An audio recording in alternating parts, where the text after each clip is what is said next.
আসসালামু আলাইকুম। লালমনিরহাটের জেলা প্রশাসক রকিব হায়দার তুমুল একটি কাজ করে ফেলেছেন, সাংঘাতিক সাহসী একটি কাজ করে ফেলেছেন। নিঃসন্দেহে তিনি জাতীয় পদক পেতে পারেন। দর্শক, আপনারা জানেন গত ২৬শে মার্চ মহান স্বাধীনতা দিবসের দিনটিতে লালমনিরহাটের মুক্তিযুদ্ধ স্মৃতিস্মারক মঞ্চের যে মোরালটি ছিল সেটি কাপড় দিয়ে ঢেকে ফেলা হয়েছিল মহান স্বাধীনতা দিবসের দিনেই। এটি নিয়ে যখন তুমুল বিতর্কের সৃষ্টি হলো, মোটামুটি গণমাধ্যমে নিউজটি বেশ সাড়া ফেলল, তখন তিনি তোপের মুখে পড়েছিলেন। তো এত ঝামেলা কিসের? ঢাকাঢাকির কি দরকার কাপড় দিয়ে? তোপের মুখে পড়ার পরেও তিনি যে কাজটি করেছেন প্রচণ্ড সাহসিকতার সঙ্গে, মুরালটি ভেঙে ফেলেছেন ২-৩ দিন আগে। এই তথ্য দিয়েছেন খোদ শ্রমিকরা, যারা এই মুরালটি ভেঙে ফেলেছেন। শ্রমিকরা বলেছেন যে লালমনিরহাটের জেলা প্রশাসক HM রকিব হায়দারের নির্দেশেই মুরালটি ভেঙে ফেলা হয়েছে। গণমাধ্যমের পক্ষ থেকে তার বক্তব্য জানতে ফোন করা হয়েছে, দেখা করার চেষ্টা করা হয়েছে, কিন্তু তিনি ধরা দেননি, ফোনও ধরেননি। নিঃসন্দেহে এটি একটা ভালো কাজ, এবং ওই মুরালটিতে যে চিত্রগুলো ছিল সেটি তো আমরা জানি। মহান মুক্তিযুদ্ধের কিছু চিত্র ছিল, পাকিস্তানি হানাদার বাহিনী, সেনাবাহিনীর আত্মসমর্পণের যে দৃশ্যটি সেটি ফুটিয়ে তোলা হয়েছিল। ৫২ ভাষা আন্দোলনের চিত্র সেখানে উপস্থাপন করা ছিল। বঙ্গবন্ধুর ৭ মার্চ ভাষণের ছবিটিও সেখানে স্থান পেয়েছিল, আরও অনেক কিছু। এই আবর্জনা কেন রাখা হবে এই দেশে? ঠিক না?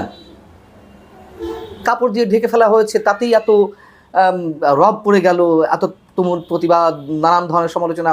কি দরকার সব? ভেঙেই ফেলা হলো। এবং ওই যে ২৬শে মার্চ মহান স্বাধীনতা দিবসের দিনে কাপড় দিয়ে ঢেকে ফেলা হয়েছিল, তখন তিনি কি বলেছিলেন? তিনি বলেছিলেন যে এটি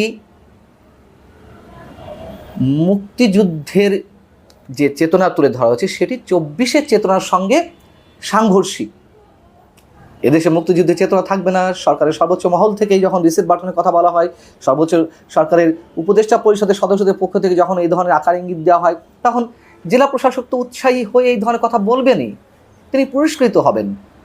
যখন বলা হলো যে সাংঘর্ষিক ২৪শের চেতনার সঙ্গে, যখন সমালোচনা শুরু হলো, তখন আবার তিনি বললেন না না, এটি বৈষম্য বিরোধী ছাত্র আন্দোলনের যারা নেতা ছিলেন, সংগঠক ছিলেন, তাদের তুমুল চাপের মুখেই এটি কাপড় দিয়ে ঢেকে ফেলা হয়েছে।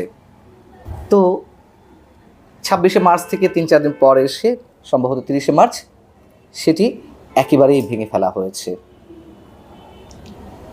মজার কথা হচ্ছে, বৈষম্য বিরোধী ছাত্র আন্দোলনের নেতারা, স্থানীয় বা জাতীয় নাগরিক পার্টির স্থানীয় সংগঠকরা, তারা আবার টাইম বেঁধে দিয়েছেন যে কেন জেলা প্রশাসক এই কাণ্ডটি ঘটালো, অথবা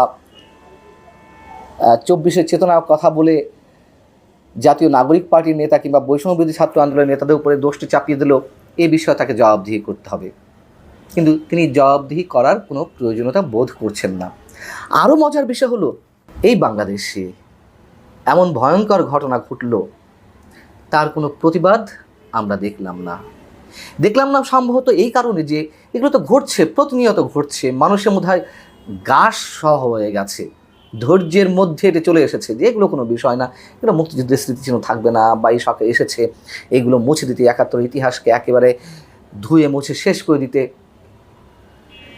যেহেতু সমালোচনা চলছে, সরকার তার কাজগুলো করে যাচ্ছে, সরকারের যেই নানান পর্যায়ের কর্মকর্তা রয়েছেন বা যা জাতীয় নাগরিক কমিটির নেতারা রয়েছেন, তারা তাদের বক্তব্য বিবৃতিতে নানানভাবে ফুটিয়ে তোলার চেষ্টা করছেন। ২৪শের চেতনা মুক্তিযুদ্ধের চেতনার চেয়ে অনেক বড়, রিপ্লেস করার চেষ্টা করছে। সেই জায়গাটিতে মানুষ আর কি প্রতিবাদ করবে? ব্যাখ্যাটি সম্ভবত এই দাঁড় করাতে হবে আমাদের, এছাড়া আর কি বলার আছে? শুধুমাত্র বাংলাদেশের কমিউনিস্ট পার্টি, CPB আর সাংস্কৃতিক সংগঠন উদীচী, তারাই কেবলমাত্র এর প্রতিবাদটি জানিয়েছে, জেলা প্রশাসকের অপসারণ চেয়েছেন। আমার চোখে এর বাইরে আর কোনো ধরনের কোনো সংগঠন, রাজনৈতিক সংগঠন হোক, সামাজিক বা সাংস্কৃতিক সংগঠন হোক, কারোর পক্ষ থেকে কোনো ধরনের কোনো প্রতিবাদ আমার চোখে পড়েনি। আমি মোটামুটি নিশ্চিত এই যে জেলা প্রশাসক রকিব হায়দার, তাকে নিঃসন্দেহে জাতীয় পদক দেওয়া হবে, জাতীয় বীরে ভূষিত করা হবে। আমরা দেখেছি আগের সরকারগুলোতে উপযাজক হয়ে নিজেদের পক্ষ থেকে সরকারকে খুশি করতে নানান ধরনের কাজ করা হয়েছে। যেমন আওয়ামী লীগ সরকারের সময় যেখানে বঙ্গবন্ধু ভাস্কর্য রয়েছে, সেখানে একটি থাকার পর আরও 3টি, 4টি, 5টি, 6টি একই ধরনের ভাস্কর্য গড়ে তোলা হয়েছে। কেন, কী কারণে? ওই যে ঊর্ধ্বতন কর্তৃপক্ষকে খুশি রাখতে। এগুলো করলেই, দালালি চাটুকারিতা করলেই অনেক কিছু পাওয়া যাবে। ঠিক রকিব হায়দার সেই আদর্শে, অনেকটা সেই আদর্শে অনুপ্রাণিত হয়ে সম্ভবত করছেন যে এখনকার সরকার তো মুক্তিযুদ্ধের বিরোধিতা করছে অনেক ক্ষেত্রে, অনেকে অভিযোগ সেটি। তো আমি যদি সেটি করি তাহলে আমাকে প্রমোশন দেওয়া হবে, নানান ধরনের পদকে ভূষিত করা হবে। সেই কাজটি করছেন। রকিব হায়দারের মতন অনেক মানুষেরা এখন রয়েছেন। আগে যে পুলিশ ছিল সেই পুলিশেরাও একই ধরনের আচরণ করছে। চলতে থাকবে, তবে চলতে থাকুক, এটি আমরা চাই। এগুলো যত বেশি চলবে ততই মঙ্গল, ততই ভালো। রাত যত গভীর হবে সূর্যের আলো ততই আমাদের সন্নিকটে আসবে। খুবই স্বাভাবিক। আল্লাহ হাফেজ, ভালো থাকুন সবাই।